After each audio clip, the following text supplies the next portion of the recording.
Sir 100 rupees change ఉందా sir? నేను నమ్మదు కావట్లేదు కానీ ఉందండి. Thank you sir. సరే సార్. ఎడిపోతున్నావు సార్ డబ్బులు నాకు ఇవ్వాలి. సార్ మీరు 100 రూపీస్ చేంజ్ అడిగారు, ఇచ్చారు. దాంట్లో నేను ఇవ్వడం ఏంటి సార్? ఇంకా కామెడీ చేస్తున్నావా? చేంజ్ అడిగవు కానీ మరి చిల్లర ఇవ్వకుండా పోతున్నావు ఏంటి? చిల్లర మీరే సార్ ఇచ్చారు, నేను ఇవ్వడం ఏంటి? పిచ్చి పిచ్చిగా డబ్బులు నాకు ఇవ్వు.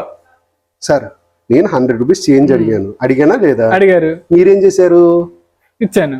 ఇచ్చారు, సరిపోయింది కదండి. నాకు అర్థం కాలేదు సార్. సరిపోయింది అనగా నువ్వు 100 రూపాయలు నోట్ ఇస్తే నేను చిల్లర నేను ఎక్కడైనా 100 రూపాయలు నోట్ తీసుకుంటావా? నేను ఎక్కడైనా 100 రూపాయలు నోట్ ఇస్తానన్నానా? అనలేదు. అనకపోతే తీసుకుంటావా? నువ్వు ఊరినే ఇవ్వాలి నీకు. మీరు మంచోళ్ళు, మాకేదో ఎక్కువ మాట్లాడుకున్నా డబ్బులు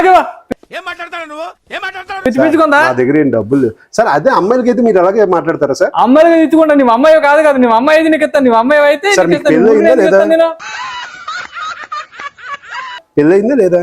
పెళ్ళైంది, 2 పిల్లలు ఉన్నారు. నీకు అవన్నీ ఎందుకు అవసరం? నా డబ్బులకి ఇవ్వు. ఇప్పుడు సార్ మీతో మేము మాట్లాడలేము సార్. డబ్బులకి ఇవ్వు. పిచ్చిపించుకుందా? డబ్బులు ఇవ్వంటారు సార్. డబ్బులు తీసుకుంటే వాళ్ళు ఎక్కువ మాట్లాడుతుంది. డబ్బులు ఇవ్వ సార్. అరే ఇది అంతేనండి, మారడు. ఇదిగోని తీసుకోండి. డబ్బే ఎక్కడే.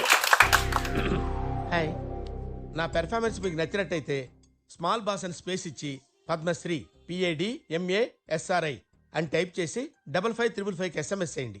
Please work for me. Thank you.